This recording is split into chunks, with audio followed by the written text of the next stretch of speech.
it or directed it at the time, asked if I wanted to do something.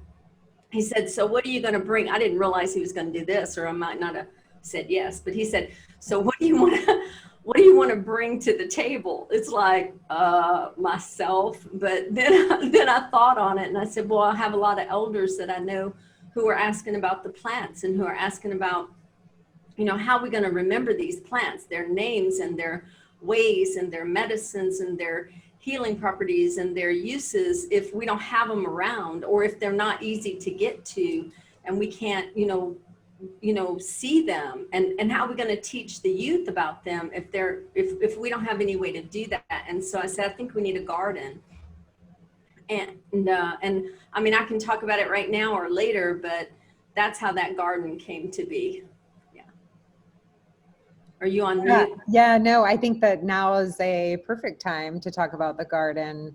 And I'm going to do a screen share, and then Tammy is going to tell me next slide whenever you are ready. So let me just. Well, let's talk about the plants, and then we can talk about the garden. I think the plants are first. Okay. Great. We can talk about the plants, but they're all in the garden, so we'll end it with the garden. Cool. Is everybody seeing the screen? There's the garden. Yeah. Okay. Let's. So I appreciate you guys asking me. I really appreciate you asking me to be a part of this project, because I think we're starting to refocus on nature and what the natural world has to offer and how we can work with her, and in order to sustain all of us. I think that's a necessary change we need to make. So yeah. All right, you can change it. So here's some of the plants I want to talk about. Here are my stars. So sunflower, and these are all fall time plants, and these are all plants I'm collecting right now to do different things with. So, and all of these plants actually have uses as medicine, dye, and food. All of them are good for medicine, dye, and food. This is sunflower from left to right, top to bottom, sunflower, pokeweed, goldenrod, black walnut, and sumac. Go ahead. I'm going to change it. Next. And I thought you need to, or go back one, Monique. I thought you need to see that I'm not just talking about, I don't buy them. I'm really out there harvesting them. And here's some tools I use. I bring tobacco to make an offering. If you don't know, I mean, that's just a traditional thing to do. It's like the plant is sacrificing itself, its life. I mean, here I'm harvesting sunflowers, but they're not totally ready to be harvested. They have not seeded out. So they are really sacrificing their babies for me. And so, saying thank you and making an offering to them for doing that is like what we're supposed to do. And gloves and loppers and snippers and buckets and bags and markers. I mean, you can imagine the gloves and loppers and snippers and buckets and bags, but the markers are to mark things, because sometimes if I'm harvesting leaves or seeds, at some point I can't tell one from the other. Sometimes they look alike. So all of that. So next. And as you can imagine, when you get home, that's the space that's right behind me right now. When you get home, what you've collected, you need a storage area for it. So that's part of my storage area. I also have seeds in the fridge, and I have other drying areas.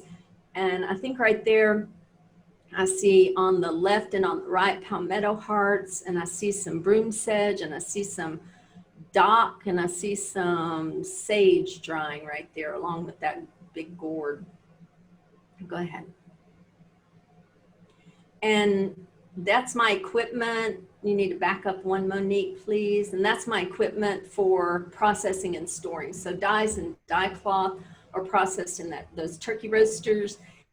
And especially if there's a lot of stuff to be processed, jars for teas and processed dye and rainwater. Rainwater, because some of these dyes that I use don't give their most beautiful color if you use tap water because of the chemicals in the tap water. So, and dark spaces to store these things because they react to light. So next, Monique. Wow, I had no idea about the rainwater piece. That's awesome. Yeah. It's a culprit sometimes. The tap water is a culprit in why it didn't turn out. And then labels, all these tea jars are labeled. This is in my kitchen above my sink. And for me, I'm not going to use it if it's not easy to grab. I'm a busy woman. I have 2 kids and a full-time job, and this is what I do in addition to all that. And so it's just, I have to make it easy to do. So like that. And I like to start always and everywhere with talking about Yaupon holly. So there's me picking up some Yaupon holly, harvesting Yaupon leaves. Yaupon is making its fruit right now, but it's still, I believe, green right now. I don't think it's going to be those red berries yet. And there's so much about this plant that, I mean, I don't even know where to begin, but like, okay, let's start in the East. So the spiritual aspect of Yaupon holly. So Yaupon was the foundational drink for the green corn ceremony, which was a religious ceremony that we used to practice down here by most all the tribes down here. And the Europeans called it, this was black drink. They called it black drink because this was the ceremonial drink. And when they roasted it, it turned black, like the tea was dark, kind of like the tea you drink at, you know, wherever you drink tea. The species name, it's an ilex, that's just holly, but vomitoria is, the Europeans saw us using that to purge ourselves. And so they named it vomitoria, like as if the drug in there, the medicine in there makes you vomit, but that's not true. The medicine in there is caffeine, and a lot of caffeine will make you purge. But the reason the natives were purging is because before a ceremony or before a really important event, their idea was that you cleanse yourself. So you know, like in church, you walk in, like if you're Catholic and you tap the holy water, you know, you're giving yourself a blessing. You cleanse yourself before you go into important meetings or ceremonies so that you can, you know, a full cup can't receive anything. So if you're cleansed on the inside, you're empty on the outside, you're clean, you can receive what's being given to you and hear it with in a different way than if you were all full up with your own ideas or all full up with whatever, you know. That was the idea of purging, is to cleanse yourself. They didn't understand that, so they just thought the drink made you vomit, which it can if you drink it really heavy, strong, but not necessarily if you drink it just like a regular old caffeinated tea. Yaupon holly is one of the few plants in North America that has caffeine in the leaves, pretty much like a green tea would have caffeine, or maybe even a black tea would have caffeine. And it's equivalent to the South American yerba mate. So it just tastes a whole lot better to me anyway. Okay, so yeah. If you grow this plant in nitrogen, it will boost the amount of caffeine. So if that's what you want to get out of it, put some nitrogen in this, add some nitrogen in the soil. Okay, so that's the. And so Tammy, so you harvest the leaves and then you pop them in the oven and roast them a little bit? I harvest the leaves and then I either dry them, just air dry. That makes a green tea, a light tea, you know, like a blonde roast, kind of like a green tea. Or I pop them in the oven if I'm really lazy, or I put them in a black pot and roast them, or I take them outside and put them in a black pot and roast them with like smoke coming over them, which gives them an even different flavor. Interesting. Yeah. Yaupon has, okay, look at it right there. And you see the 4 petals on the flower. Yaupon is what's called 4 meris, and which means it has 4 petals, 4 sepals, 4 stamen, and in the berry there are 4 seeds. And to me, that reminds me that I need to stay grounded, remember the 4 directions, like our ancestors, stay grounded in the 4 directions. Yaupon can remind us of that. Yaupon also helps your body. It has antioxidant activity and neuroprotective activity and antibacterial and antiviral activity. It's got it's just full up with good antioxidants that will help your body. I don't know why we ever didn't. I know why we stopped drinking it. It's because of the vomitoria. It's because they mislabeled it, or they saw something like they did with a lot of our ceremonies and what we were doing, and labeled it as, mislabeled it, misunderstood it, the people who came, Yeah. Yaupon, though, for me, I think the thing that gives me the most, or reminds me the most of what this plant is about. Yaupon is its very most beautiful in the winter. It has red berries only in the winter, through the winter. And thick scalloped leaves. You can see them right there. Actually, that bottom picture is the kind of leaves you would take, because that's the new growth. You see the top picture, it has that light green leaf and then the dark green leaves. The light green leaves are the ones you take for tea. Light green, and sometimes they're purple. But for me, Yaupon sticks out. She's most showy in the wintertime, and her berries, so she's showy in the winter. That's the time on the medicine wheel of old age and death. And her berries, in spite of the cold, or maybe because of it, contain a seed that it may take years for it to show signs of life. Now think about that, because usually we dismiss people in their old age, and usually we want things happening immediately. So it's like, if you don't produce that paper right now, you know what I mean? It's like, that's a problem. But this plant shows us that sometimes, things happen according to their own design. Those seeds may not propagate for years. And she is most showy during the winter, when everything else is not showy. And I love that, because we need to remember that, or I need to remember that, because that's just diversity, that is beneficial to everybody, really. It is. So anyway. Yeah, no, and it also is, the seeds are, the leaves are fine, but the seeds are poison, right? They will make you vomit now. They will make you vomit. And also, the other cool thing about Yaupon is it comes in 3 varieties. Like, they look totally different. There's a little bitty bush that's on the ground. There's a tree that's 30 feet tall. And then there's a weeping variety that kind of hangs down and weeps.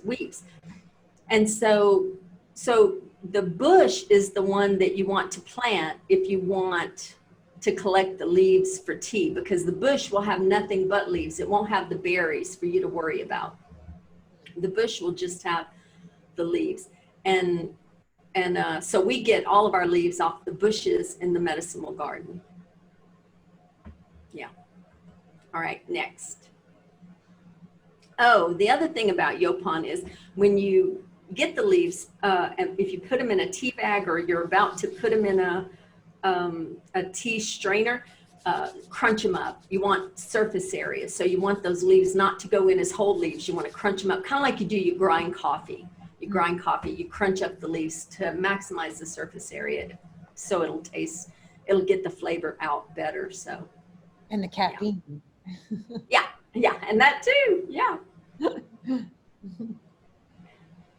So here's some sumac that I'm gathering in Oxford, Mississippi. It's bright red right now, unless it's last year's sumac, but right now it's bright red. It's ready to be collected. This kind of bush grows all over the United States. When you, this is the North American and American Indian lemonade. So this sumac has vitamin C in it and tastes like lemonade. It's got that bitter kind of flavor like lemonade. Now that one right there is, I believe, the staghorn variety. So you want to get those little hairs off, because if you don't, they'll bother you going in, they'll bother you coming out. But so you got to either strain them or do something to get those hairs off. You don't want that going through you. But if you submerge that in cold water, that right there, that berry, those berries, because that's a clump of berries, if you submerge them in cold water, they'll make a nice tasting lemonade, and then you can sweeten it with whatever you want to sweeten it with. On the other hand, if you submerge it in hot water, it will release tannic acid, and then you've got a nice dye mordant, so you can, and a nice pink color that you can dye cloth in. So isn't that awesome? Yeah, that is awesome. Yeah. You have a little note here about the Chippewa. Yeah, for mouth sores. Okay, so the indigenous uses of sumac, so the flowers, leaves, barks, and roots were all used as treatment for sores by a bunch of different tribes, by the Delaware, for blisters, by the Cherokee, for skin rashes, by the Nez Perce, I mean, just for poison skin, by some of the Plains tribes. And that makes sense because that tannic acid is an astringent. So it has antiviral, antibacterial, antiparasitic effects on the skin. So that makes sense for them to use all that for those purposes, skin eruptions or ailments or itchiness or something like that, because that tannic acid is it's an astringent, and it'll take care of that. Another big use of sumac berries is as a cold remedy, and that maps onto the vitamin C. So when you're trying to prevent a cold, or you get a cold and you want to get over a cold, you start taking vitamin C, coughs, colds, things like that. And so that use makes sense as well. And then a lot of tribes used it, like I use it too, other than just a lemonade, but to dye cloth and leather, because that tannic acid is a mordant, and those mordants treat the cloth and make it open to accepting the dye. So here's what I think about when I think about sumac, especially as a dye. So we need a binding agent. So, okay, here are these two things. There's the plant and there's the material, and especially if it's plant material. So like, let's just call that like one kind of people and another kind of people, or maybe Western views. And you see what I mean? They're different. And they don't just get along just by putting them together.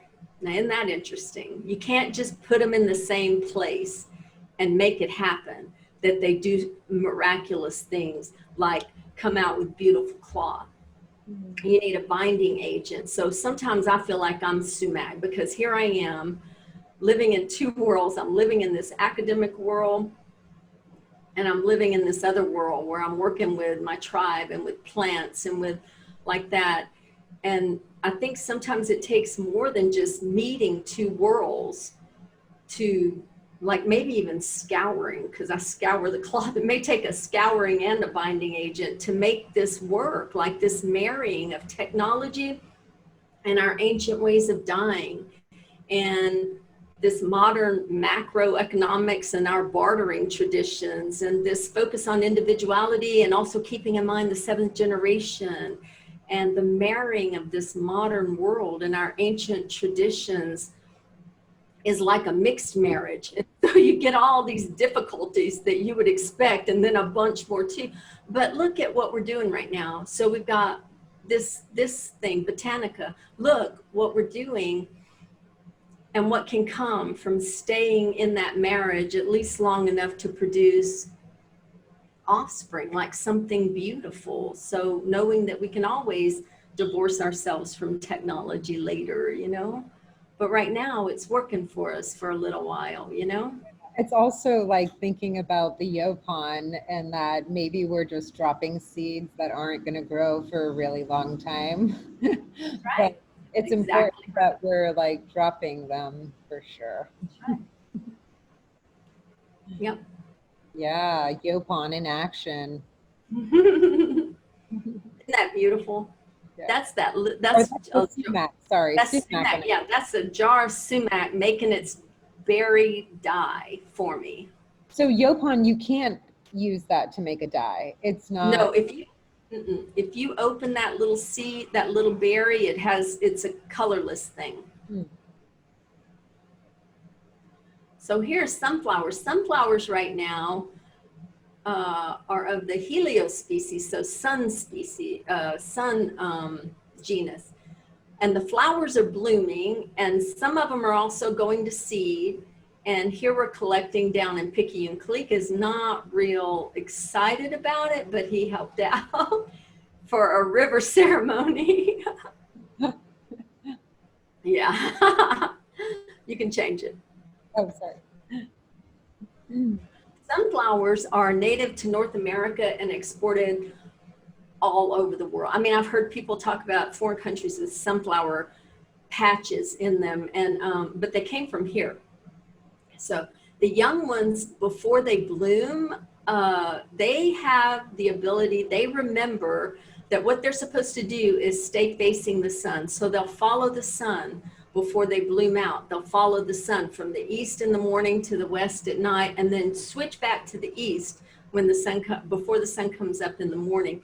And in that way, they remind me, especially when I'm young at something, growing, learning something new, to stay focused on my source. That's their source. I need to stay focused on my source, my inspiration, and what's important and what's true, especially when I'm young at something. You know how you can get like distracted easily when you don't know about something and you're learning, it's easy to wander off. And so that reminds me to, especially when I'm learning something, to stay focused. Sunflowers are known as the fourth sister in the indigenous way of the three sisters planting. So corn provides a pole for the beans. Beans fix nitrogen in the soil for the corn. Squash are the three sisters. Squash provides a weed barrier for the other two sisters. All together, they form a perfect protein. They serve human beings in that way, and they serve one another as well. And sunflowers, as the fourth sister, she protects corn from the birds and other interlopers. So the birds will eat the seeds of the sunflower and leave the corn alone. And in that way, we also benefit from that protecting spirit of the sunflower.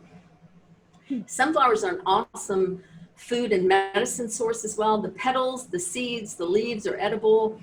The seeds make sunflower oil, sunflower flour, butter. We can roast them, flavor them. And although they're high in fat, they're high in the kind of fat that combats diabetes, like polyunsaturated fat. So they're good for us too. The seeds have been used to prepare decoctions that cure coughs and kidney inflammation.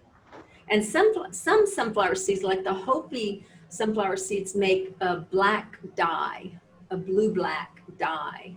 Oh, wow. Sunflower seeds also, medicine-wise, have zinc, which zinc is awesome for colds and flus because zinc prevents the rhinovirus. Zinc, from multiplying, something about it stops it from lodging in our mucous membranes or something like that. So sunflowers are good for that as well, especially if you make a decoction or something out so it coats your throat. Sunflower petals are edible. You can use the leaves to make a poultice for sores. This is what's really awesome, though, to me anyway, about sunflowers. Sunflowers are what's called hyperaccumulators.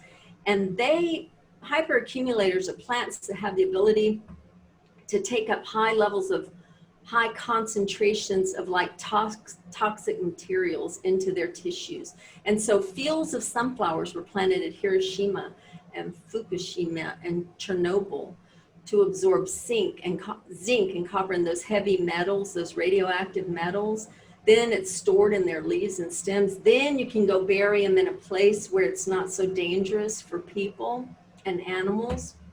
I don't know how they would do in an oil spill cleanup. I don't know if they would absorb that well or not, but a friend of mine said that her elders plant it after every like hurricane where all that muck gets washed up into their garden areas. They start with a planting of sunflowers, cut the sunflowers before they'll plant food.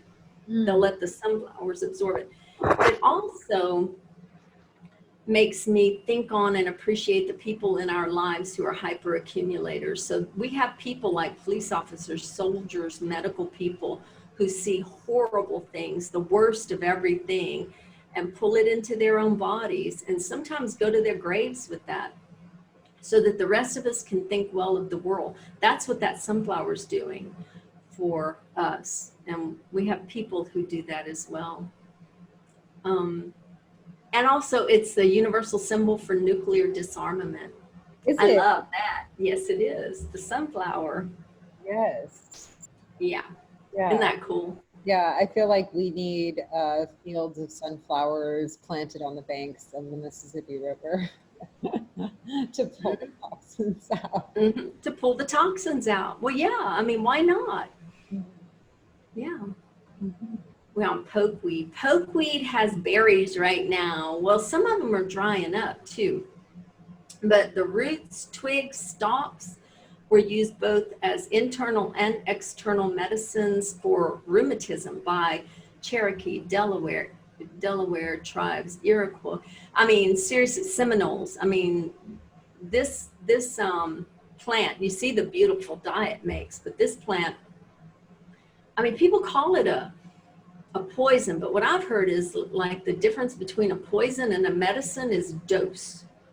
You know, anything you can overdose on. And, you know, some medicines are so potent that you just need a tiny bit of it as a medicine.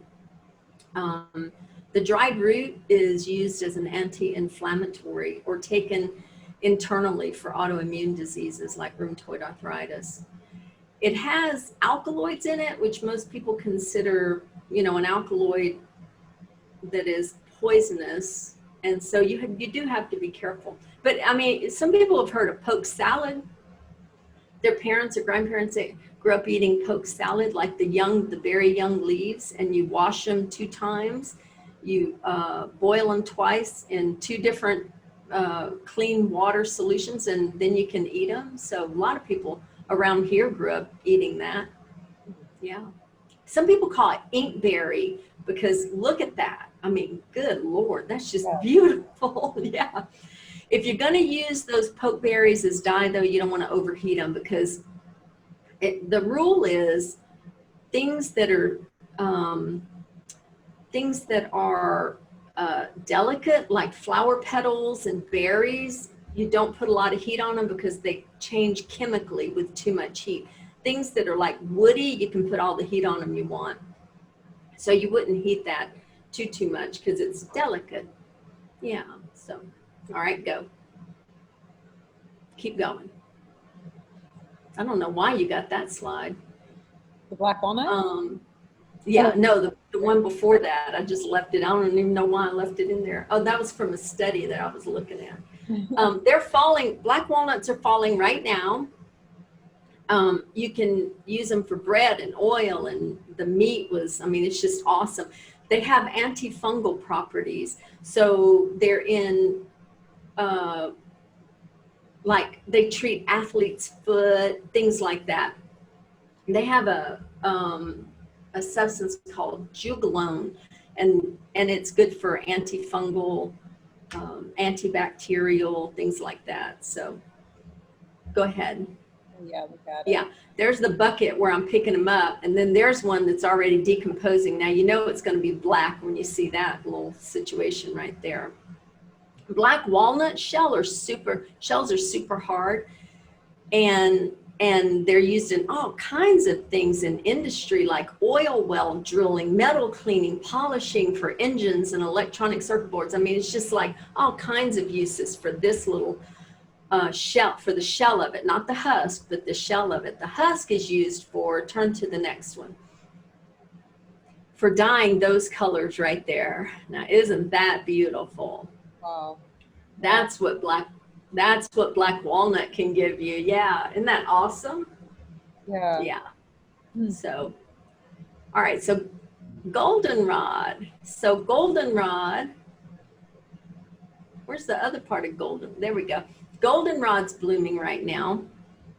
In Latin, goldenrod is a Solidago genus, and that means in Latin to make whole, to make well. So there's a lot of medicinal properties to goldenrod, but you can find it anywhere. I mean, it's so much a weed. People want to chop it down, they want to burn it, they want to.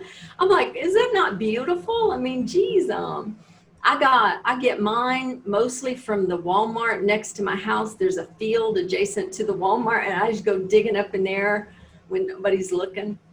Like I park the car, send the kids in, and go digging the goldenrod. Yeah, it modulates inflammation.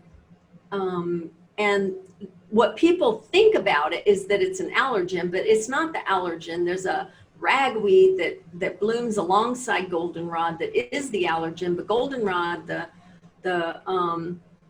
it's too heavy to be windborne and be an allergen. But here I am, this was like 2 days ago or 3 days ago, the day that I sent it to you, Monique, I was doing this, drying goldenrod cloth, dyeing cloth and drying cloth in my house of goldenrod. Isn't that beautiful? So vibrant. Yeah, it is beautiful. It's beautiful, yeah. The flowers are best on goldenrod if you pick them when they are just like this, yellow, yellow, yellow, just opened, not brown yet. The brown ones will make a different colored dye, not as pretty of a dye, but anyway, yeah, goldenrod. But it's okay, like if they're opening at the top and then like some of the little babies aren't coming out at the bottom. Yeah, so that's fine. Like first starts. Okay. Yeah, okay, go ahead. And here was that?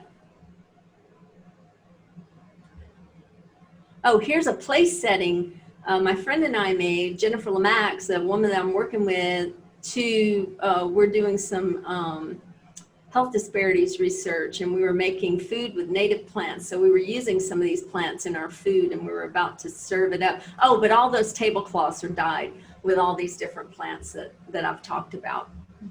So all the dyes you see right there, yeah. And my teas, we did a tea tasting. That was at my house, just me and Khalid, a tea tasting.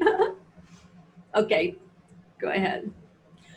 And I want to tell you about our garden, because that's where I get most all of the seeds and the berries and the nuts and the everything from the Medicine Wheel Garden. So here's what we did. In 2005, before Hurricane Katrina, like I was saying, I got brought in to the Golden Eagles Intertribal Society by somebody who said, now what do you want to do? And I said, well, how about a garden? And I wrote a little grant to the Seed Corporation, and they gave us some money to buy soil and rocks. And I thought I could go out and get plants at Walmart, but I could not.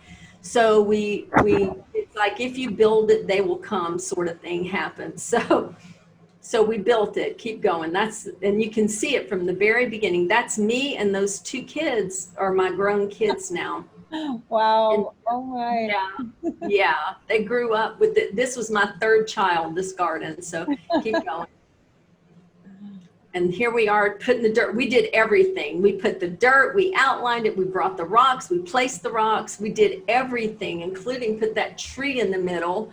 And then Hurricane Katrina hit, knocked over that tree and left us, and so we put up a pole in the garden after the tree.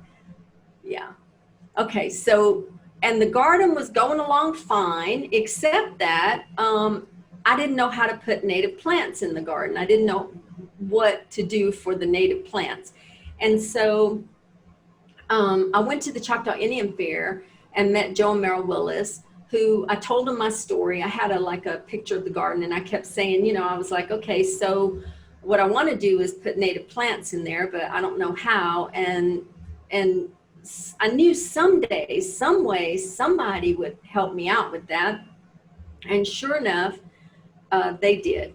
And so they said, yeah, we can help you with that. And they brought me about 500 native plants. And overnight, it went from a garden that I was struggling with all the time to, just populate, to a garden that was full of native plants. And you can see behind his head, those are sunflowers growing right there. Yeah. And then we had a little situation. Some of the students at Southern Miss were on a treasure hunt looking for their treasure, like a little something, a coin in a envelope. And they went looking for their treasure in our garden, and they made a huge mess of our garden. You can see there, we had like boxes underneath the plants holding in the moisture, and as a weed barrier. And the rocks were tossed and the moisture retainer was put. I literally thought a tornado had hit the garden. I thought, oh my God, how'd that happen? A tornado came down and hit right there in the garden. I mean, my mind could not understand. Change the picture. You can see it outside, the things out. Yeah, you see it? I mean, just scattered it. So I called the cops. I was like, I didn't even know what to do. I called the cops and I talked to the people in the area, and we got it all straightened out.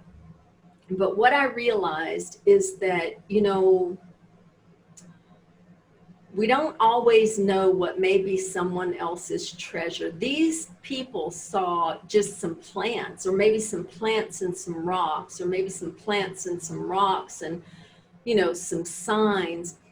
And to us, though, that was the treasure, not the envelope they were searching for. It was like they kind of destroyed our treasure looking for their treasure. Now go figure that, right? I mean, doesn't that happen like all the time in the Gulf of Mexico, where their treasure is the oil and our treasure is the land and the plants and the fish and the way of life and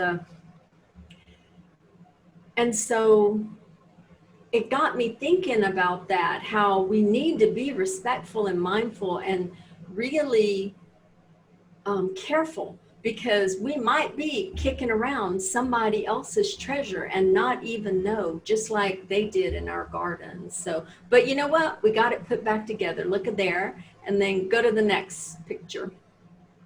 And look at there. Yeah. So we recovered and we made it even better. And I want to end with, if I can, do I have a couple of minutes to tell you about the directions? Yeah, let's go for it.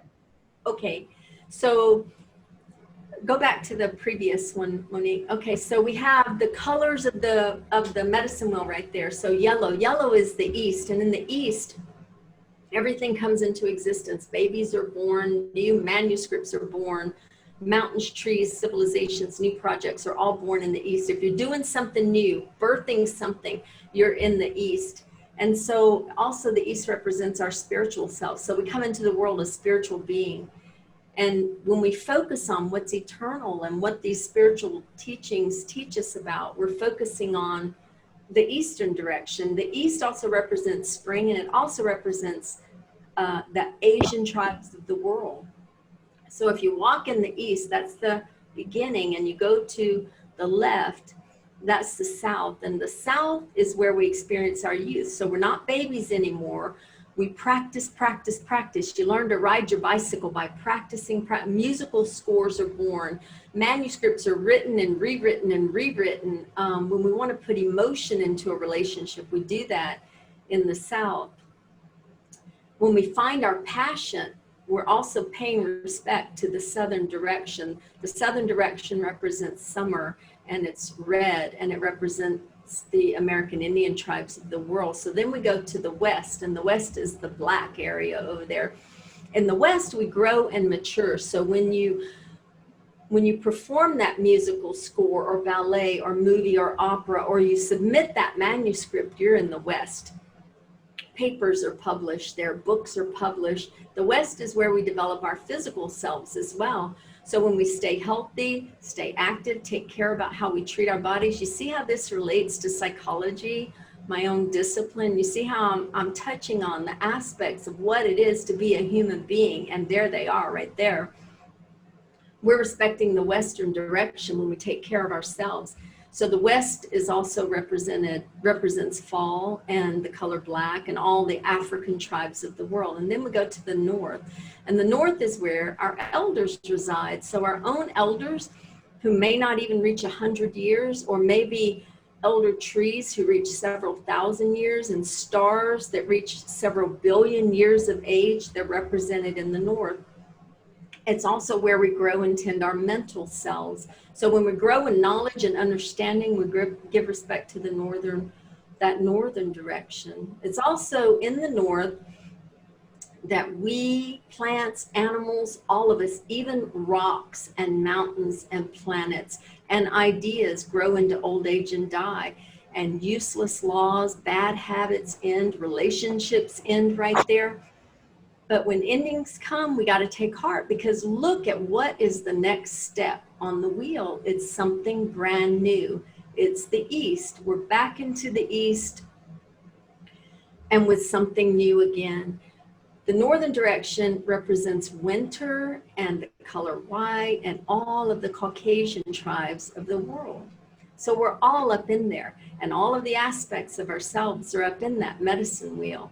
I mean, that just is a way to think about, or a way to be in the world that is not, we're not there in the West yet. I can say it like that. We're not there. We focus on the physical aspect a lot, and a lot on the mental, and we forget the other two aspects of what it is to be a human being. Yeah. So. Oh, thank you so much. That's so grounding in so many ways, both like the physical and the spiritual, and just wondering how, what are your thoughts around the psychological impacts of tending to the garden, and also maybe just share a little bit about how the garden has influenced, especially I know that you have your kids are more than just your kids, that you also have other young people who are part of your life who are, you're both mentor to, but also friend more than mentor as well, and having the garden be part of the relationship that you have with young people as well. Well, the garden has the whole world in it. I mean, seriously, you can look at any aspect of, so like, for example, how to harvest. They're honorable harvesting practices. And if you mind honorable harvesting practices, and you ask for permission to the seeds, the berries, the tree, the whatever it is whose life you're going to take. I mean, think about that. Learn to ask permission, even to the plants, because they're sacrificing themselves for you. And so do other people. When you're in need and you ask, they're sacrificing themselves for you. Ask permission. Take what is given, just what is given. So if it's plentiful, relatively easy to harvest, take it. If it's not, don't. Never take like the first of its kind. Don't take the last of its kind. That may be all there is, it may need that to sustain itself. There are so many lessons, even just in the harvesting of plants, that we can learn in how to be in relationship with one another. And the students, I mean, it's not just the native students that tend that garden. My baby stats class, they get extra credit for tending that garden. So I have literally hundreds of kids out there when it's not COVID tending that garden, and they love it. I mean, it's almost like they're changed, and all they're doing is weeding, it's like, it's really kind of awesome to watch. Yeah. We don't have enough opportunities to put our hands in the dirt or pull out weeds. Such joy in pulling weeds out, and that being metaphorical and physical as well. So I have one more question, and then we'll open up we'll open up the questions to our participants. We have 55 people on, so thanks to everyone for joining again. So yeah, I mean, you know, we're in incredibly uncharted waters and challenging times. And, you know, from coronavirus to dodging tropical storms all summer here along the coast, and knowing that, you know, worldwide, that the planet is challenged in ways that it has never been before. So it's just, yeah, I wanted to kind of hear some thoughts about, and you of course have spoken to this all throughout our conversation today, but any final thoughts about how these plants can really be our allies right now? And if one plant maybe stands out, I know that you're like such a fan of the Yopon, but I'm wondering if maybe another plant in these times is really kind of starting to shine a little bit for you in a way that you didn't notice before. Yeah. Okay. So here's the thing. Let me just talk about COVID okay. So two things. There are plants who are really well adapted to getting a little bit of salt spray in their feet wet. We need to be throwing those out everywhere we can, throwing the seeds out everywhere, because if the ground is not taken by a plant with roots and more than just a grass, it will go away. And the plants are like foot soldiers. I keep saying they're like foot soldiers. I mean, their job is to put down and stay put, you know, that's their job. And so that's one thing. I think the plants are totally our allies. As a matter of fact, I don't think we can do this taking back the land without them. I just don't think it's possible. No matter how much equipment we bring in, I just don't think it's possible to do it without the plants. Okay, so that's that. The COVID thing, though, also, you know, the way that the natives, and I guess, you know, before we had like, you know, microscopes and all, you treat symptoms, not the virus, particularly like with some kind of a vaccination, but you treat symptoms. And so in treating symptoms, what you're treating the body for the way it's reacting to the virus. Well, if you think about that, that's not COVID specific. That's if the body has an inflammatory response that's going to kill you, you treat the inflammation. If the virus has a response, if the virus causes your body to become inflamed and the inflammation kills you, which is what happens in that cytokine storm, then you treat the inflammation. See what I mean? So it's symptom specific. You treat the symptoms because it's the body's reaction that's going to kill you, not the virus. Not that virus. It's the body's reaction to that virus. Okay, so when you think about it that way, then there are a lot of things that you could be doing. One is bone set.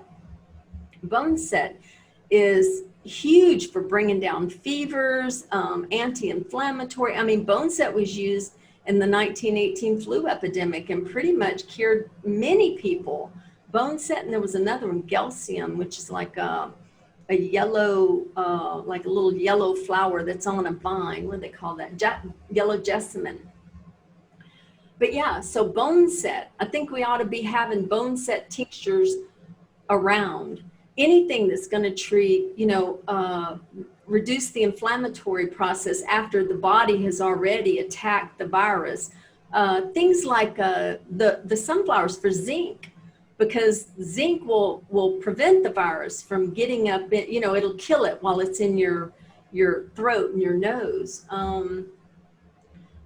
There are lots of them that can treat those symptoms, and I'm not sure about black elderberry. That's an antiviral, and actually it works on envelope viruses. They're worried about it a little bit because they say it stimulates the immune system, but I think I've also read that it modulates the immune system, which means that it'll stimulate it if it needs to, bring it down if it doesn't. We need to be studying our native plants. That's the bottom line. There's a lot of literature on, you know, other plants from other countries, but there's not a lot on our plants from right here. And we need to be looking to those because they've helped us. The reason we're here, Monique, me and you, is because these native plants allowed our ancestors to survive. That's all there is to it. Yes. Thank you to the plants and to the ancestors.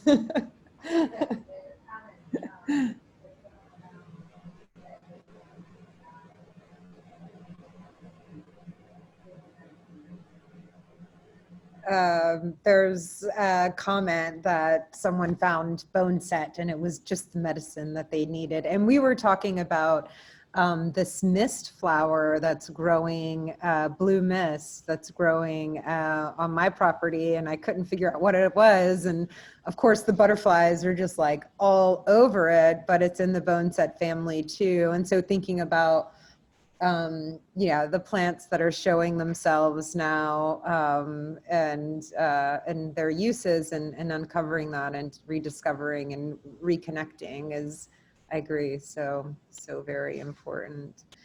Well, we can open it up to questions. If anyone wants to put a question in the Q&A or to use the chat. Rachel's working behind the scenes here and can help us.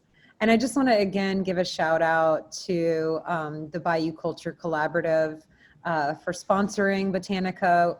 And the Bayou Culture Collaborative is a partnership between Louisiana's Folklore Society and the Louisiana Division of the Arts Folk Life Program. So, you know, I really think that these conversations, as we were saying, will seed more conversations and more plants and more sharing of knowledge. And also we're creating a record during these times, which I feel really grateful to be in such amazing collaboration. And there's many folks who we'll be talking to in the coming weeks. And also just want to thank Jonathan Mayer, who's been doing these really super awesome portraits of folks who are participating. So that being another record of this time. So yeah, I just wanted to give thanks to everyone for agreeing to go on this ride and to adapt. You know, I mean, I think it's really interesting to think about how plants connect us and how community is also core in being able to celebrate and share. So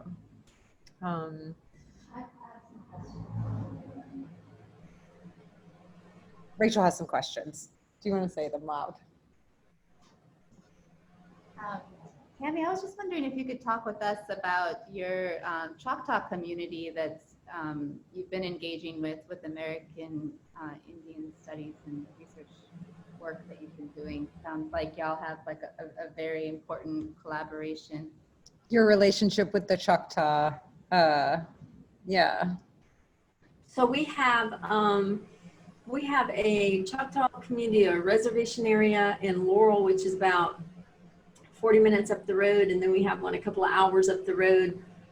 And then there's several others like kind of spread out east and west of that one. And so, I mean, we're working on several things. One is that health disparities research that we're doing. Although right now we have a grant in with their community and also our community, Monique. So we're trying to make it look more like Southeast rather than just, you know, a community. Mm-hmm. So that, and then of course the garden. So I go do talks. I did a talk up in Choctaw at the health center not too long ago about the medicinal garden, about some medicines that were blooming right then. But the students are who I have the most contact with because they come down here and go to school. And I think it's like that bridging the gap sort of thing. It's like, I wish I had someone who sort of could get into the middle of my situation when I was a student, you know, and guide me a little bit. I feel like me being here gives them a way stop. So when things happen, like they don't understand, you know, like any kid, you know, it's like it's like a bureaucracy college is, you know, it's like a big organization. And when you're not used to a big organization like that, my kids grew up in it, but a lot of kids did not. And when you're not used to it, you know, you have navigation issues. And so when they have navigation issues, I'm a faculty member. I'll get up in the middle of the meeting with them, you know, and just my presence is just support, just my presence. I mean, I can't tell you how many meetings I've gone to, and me just sitting there. First off, people will act better with me sitting there than they will with just a student sitting there. You know what I mean? And we have nice faculty, and the faculty are all caring and all, but having another faculty member there who has got that student's best interest in mind is just a whole nother ball game that has to be played, you know? It's another field. And so I think they like that about having me around. I mean, I don't know what they like about having me around, but I like having them around. They help me with my kids. I would want you to be sitting next to me as well. And I was one of those people, you know, and I was a grown woman when I was in college, and it was just so overwhelming. And I think also to have this piece of Indigenous knowledge that you're holding on the campus and creating that space to be like, no, this is just as important as that science building across the way. You know, that is really, an example of survival and also just generosity too, and being able, like, it belongs to all of us, right? Like the garden is for everyone. And just thinking about that too, and thinking about your young people who are coming from Choctaw communities, you know, I wonder about the you know, Rachel and I have been in conversation about the shatter zone, and how just so much turmoil for Indigenous people in the Southeast, and you just mentioning, you know, that the center that you're holding is one of the, if not the only, one in the Southeast for American Indian Studies. And so, you know, just how are young people, especially, you know, kind of in especially with these challenge times, right? Like, how is the transgenerational trauma of Indigenous communities experienced in kind of these modern times with the legacies of, you know, the history that's following? Yeah, well, we have the center. I brought in Jeannie Gillespie, who's a co-director of the center, so she helps me out too. I mean, we need, you know, there needs to be more than one of us in everything, because we're oftentimes the only one of us, you know. So I have, and Josh is a history professor, and he's helping. I mean, I feel like I've got a community now in the center. I didn't used to have one, and now I feel like I do. So we've got some good things going between the three of us, and we're always brainstorming. But the trauma thing, let me tell you how that plays itself out, even without, you know, sort of, okay, so think on it. So we had people coming in who brought diseases. Let's just don't even think about, you know, the guns and the killing just for, you know, money and just to get rid of us, but diseases who wiped out a lot of our, not like COVID wiped out, that's wiped out a bunch of people too, but even a greater percentage of people were gone from these diseases. And who were they? I mean, they might have been the little ones, but also our elders and our leaders. So it'd be like taking New Orleans and just wiping out, you know, the council and the mayor. And then what does the city do, right? So there we were, and we had to figure out and scramble from that vantage point. And that that just leaves a huge hole, because the elders are the ones who know about the planting and the medicines and the this and the that. So there we were. And what's trickled down, what it is right now, is our average age of death in our tribes is about 20 years younger than the national average age of death. So in the nation, it's like, 75. It's more like 55 among our tribes down here. So here we are with no elders still, that stay around long enough to pass on. I mean, at 55, think about it. I mean, that you haven't even finished your work yet, let alone you can, transmit the knowledge of how to tend a garden or how to, tend a language, you can't transmit that because you're working still. So all those 20 years where everybody else is getting, or in the majority society is getting, their elders are staying around to help out, babysitting, money wise. We don't have that. We don't have that. We don't have that because our elders are dying at an average age of 55. So, I mean, you're lucky with your grandma. I was lucky with my grandma. A lot of people don't even have a grandma, let alone a great grandma. So that's what's happening now. And that's why I'm so devoted to trying some interventions that can help us be more healthy and live longer, because you can't get off your, you can't get really on your feet if people are dying at 55. Think about that.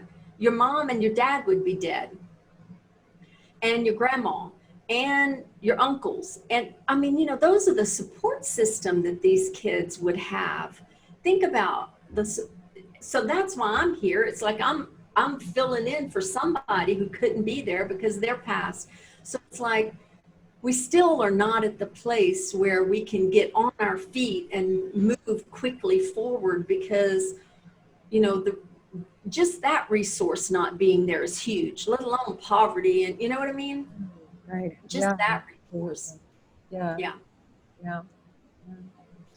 So we have a question from one of our attendees. Fiona asked, what medical and or dye making plants are around in the winter months? So yeah, I love that the winter is this like thought of as a barren time, but are there any dyes that come out that time? Black walnut, if you find them on the ground, the roots will die, the walnuts will die. Sumac will stay on those trees. They don't really fall off, like the birds will eat them, but sumac will stay on those trees all through the winter months. The pokeberries will stay there and they will shrivel up and turn, like they'll dry out, but they're still usable as dye.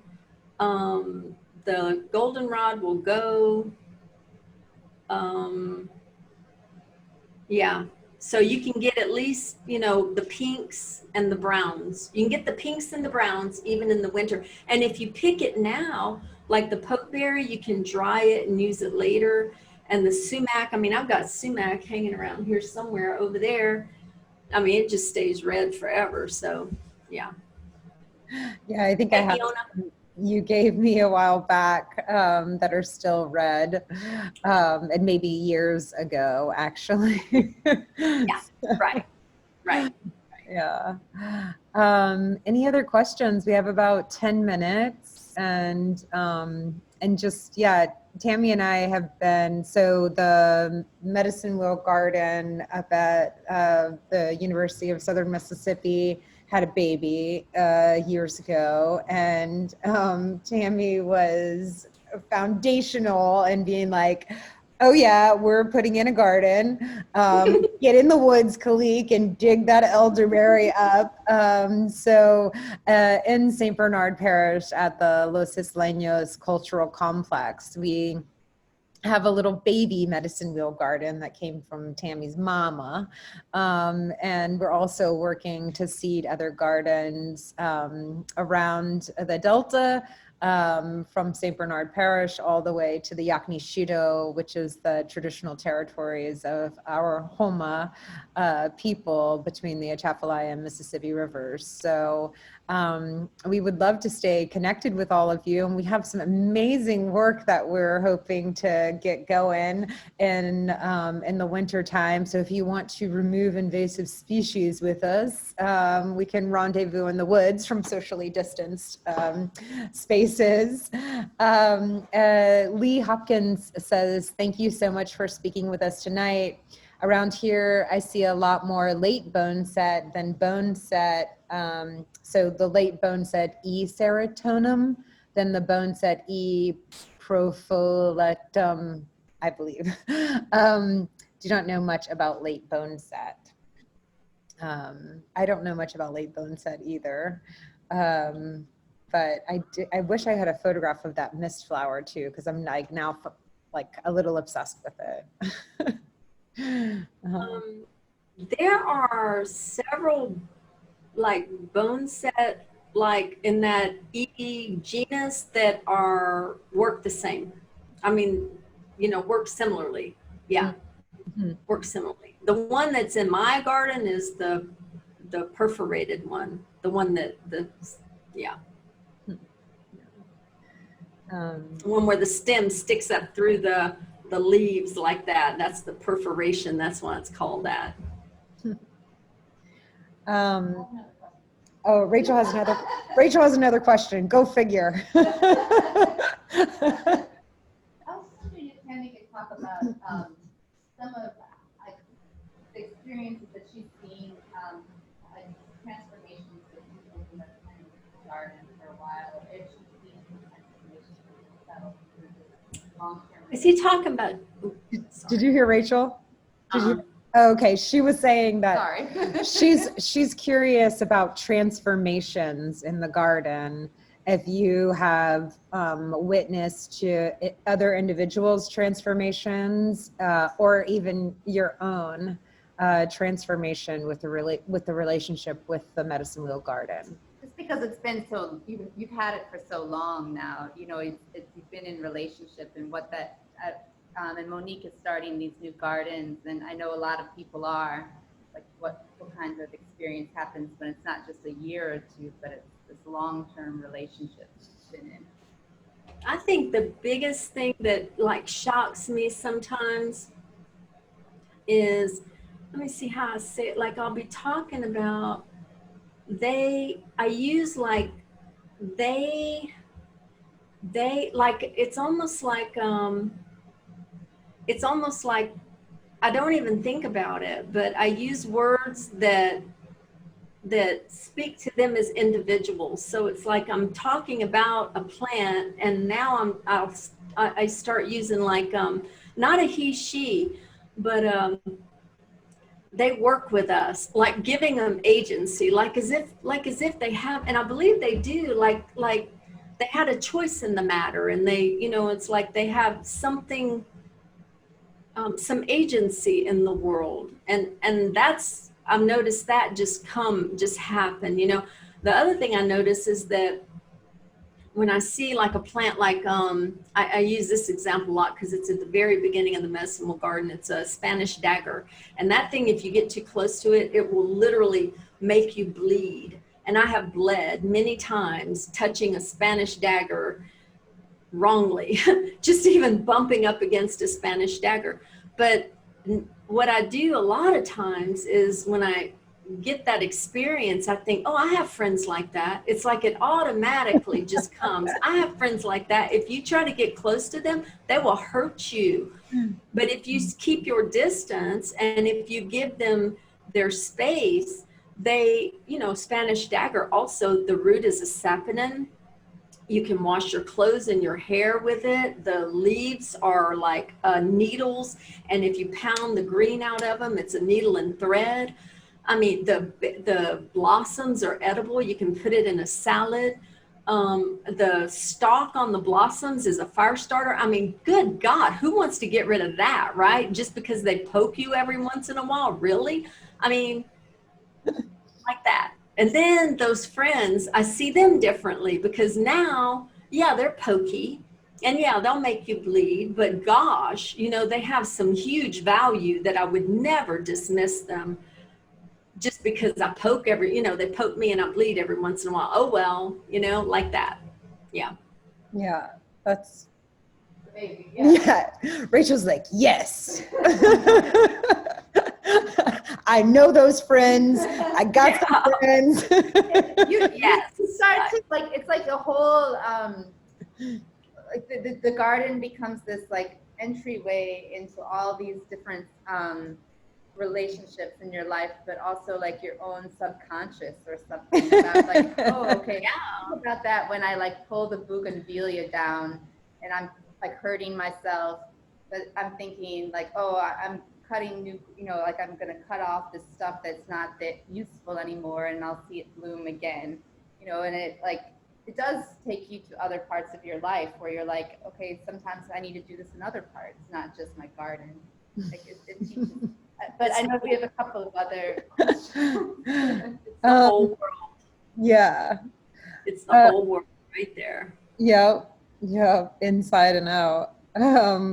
So the anonymous attendee has asked a question. Any precautions for using plants as medicine near roadways or urban settings? Dun, dun, dun. Roundup, that's what I have to say. Some of them, like the sunflower, you wouldn't just go eat that sunflower that's been soaking up that oil in the ditch, right? So you have to be careful about that.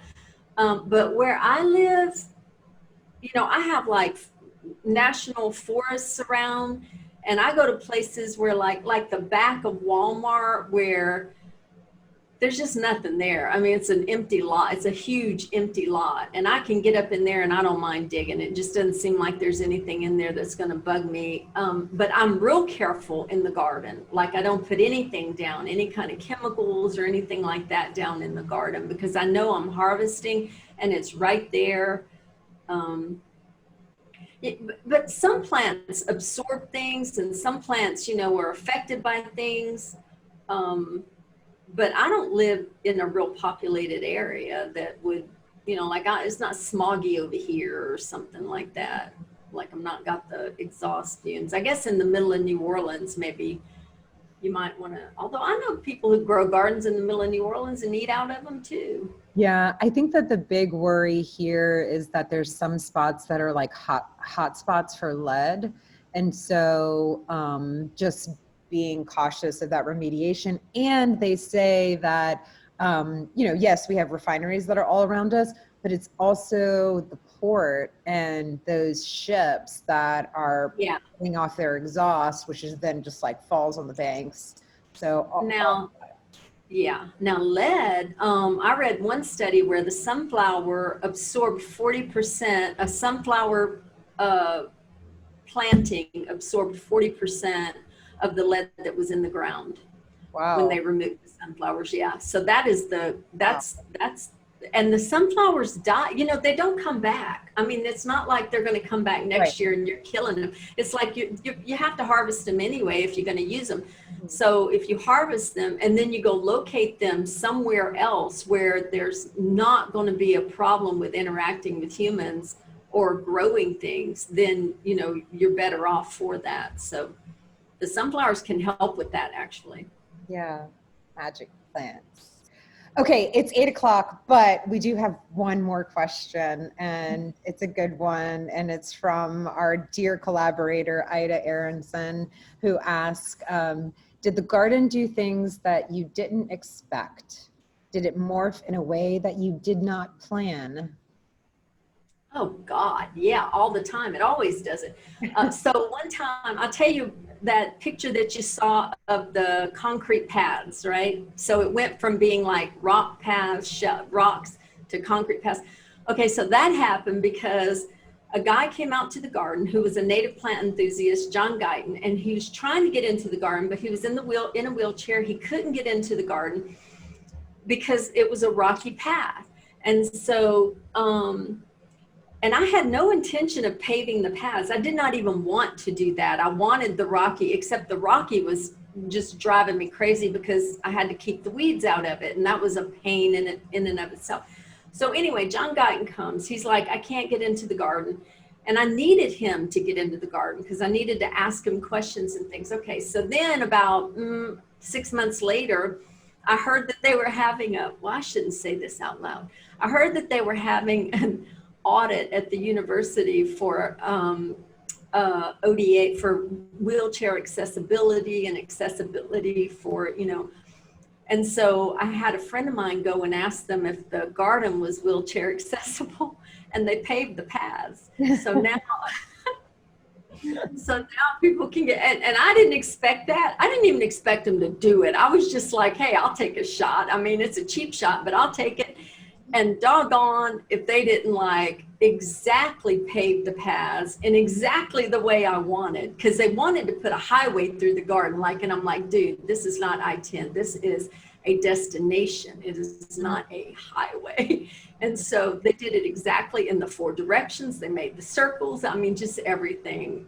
I would have never in a million billion years. Hey, even the garden where it's located, it's kind of like in the middle of campus. I thought they were going to put us out on the edge somewhere where nobody could, we wouldn't bother anybody. You know what I mean? But no, we got a place in campus. So yes, all the time, every day, pretty much. Yeah. Yeah, and the accessibility piece is so, the garden belongs to everyone. So, yeah, well, thank you, Tammy, so much for all of your sharing of knowledge and wisdom and beautiful photographs of the plants today. And yeah, just looking forward to more of these conversations in the future. And again, if folks want to stay in contact with us, we'll be having some work days coming up as soon as it starts cooling off, and we can get down the bayou to start seeding some medicine and growing some natives where they belong. So is there anything? Yeah, are you okay? You're good. Thank you, Tammy. And thanks everyone again for tuning in, and more Botanica to come. Our next event will be for All Saints Day. So stay tuned for that. And yeah, thank you, Tammy. Thank you, Tammy. Good night, everyone.